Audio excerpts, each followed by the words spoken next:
इमरान खान आखिर है कौन ये बंदा और चाहता क्या है? कुछ लोग इसे पागल खान, हिटलर खान, यूटरन खान, ज़कात खान, कैंसर खान, सुनामी खान, यहूदी खान, तालिबान खान, एस्टेब्लिशमेंट खान, ये खान, वो खान और बहुत कुछ कहकर बुलाते हैं। कौन है ये बंदा जो इतनी सारी आपस में मुतजाद बुराइयों का बैक वक्त मजमुआ है? क्या क्या जुल्म डाए हैं इस बंदे ने इस मुल्क पर? 65 साल में इस मुल्क का बेड़ा ही गर्क कर दिया होगा जो इतने मुख्तलिफ गलीज नामों से पुकारा जाता है। और वो कौन है इसे इन नामों से पुकारने वाले? मुल्क कौम के वो हमदर्द जिन्होंने 65 साल में इस मुल्क को तरक्की का गहवारा बनाने में कोई कसर ना छोड़ी।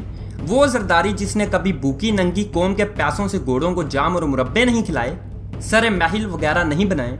वो शरीफ खानदान जिसने कौम की हड्डियों से गूता तक निचोड़कर दुनिया में अरबों डॉलर के कारोबार और महलात नहीं बनाए। वो अल्ताफ भाई जिसने रोशनियों के शहर में 25 साल में 25,000 लाशें नहीं गिराईं। वो असफंदयार वली जिसने पख्तून कौम को इसकी तारीख के नाजुक तरीन मोड़ पर 3.5 करोड़ डॉलर के ओज नहीं बेचा। वो मौलाना जिसने बेनजीर से लेकर मुशर्रफ और जरदारी से लेकर शरीफों तक हर हुकूमत में चंद वजारतों के लिए इस्लाम और दीन के नाम नहीं बेचा। ये सेठी मीर शकील इफ्तिखार चौधरी, मीडिया मालकान, ये सब के सब इसके मुखालिफ आखिर क्यों हुए? क्या इस वजह से कि इस बंदे को कायदे आजम के पाकिस्तान को पिछले 65 साल में इस हाल तक पहुंचाया? और क्या चीज़ है जो इस बंदे को बेचैन रखती है? 64 साल की उम्र में जब लोग अपने बच्चों के साथ पुरसकून वक्त गुजारना पसंद करते हैं, इस उम्र में यह बंदा पाकिस्तान के तूलो अर्ज में दीवानों की तरह फिरता है। आखिर क्या है? इसके मुखालफीन कहते हैं कि इसको वजारत उस्मा की तलब बेचैन किए हुए। लेकिन आखिर वजारत उस्मा की तलब किसी को क्यों होती है? पैसे के लिए, शोहरत के लिए, करप्शन के लिए। लेकिन पैसे का तो इस बंदे को लालच ही नहीं और ये दुनिया जानती है।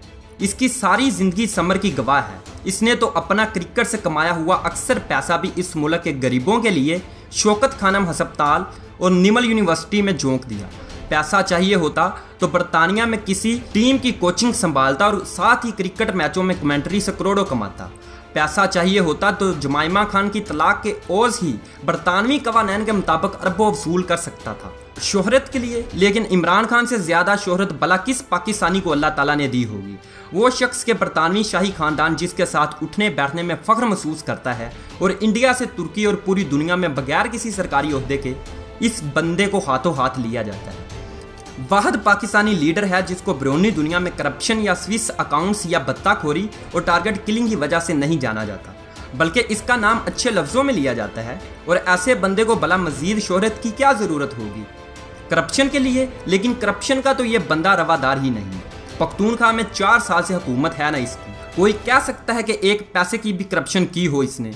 कोई कारखाना लगाया हो, कोई रिश्तेदार सरकारी ओहदों पर लगवा दिया हो, किसी की सिफारिश कर दी हो, कोई प्लाट, कोई बैंक अकाउंट, कोई लंदन, जद्दा, मलेशिया, तुर्की में महल और दौलत वगैरह? नहीं, कुछ भी नहीं। उल्टा वाहद पाकिस्तानी लीडर है जिसके असासे हर साल पहले के मुकाबले में कम होते जा रहे हैं। वरना तो लोग MNA बनकर ही 7 नस्लों का इंतजाम फरमा लेते हैं। तो फिर आखिर क्या चीज़ इस बंदे को चैन नहीं लेने देती? इस बंदे को समझना हो तो चंद लम्हों के लिए अपने आप को इसकी जगह पर रखकर आंखें बंद करके सोचें।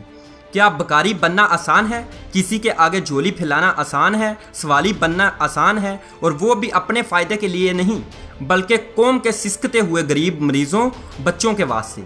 वो क्या चीज़ है जिसने इस ऑक्सफोर्ड से तलीम याफ्ता पाकिस्तानी तरीके के मशहूर तरीन क्रिकेटर और कामयाब तरीन कप्तान को बकारी बनने पर मजबूर किया?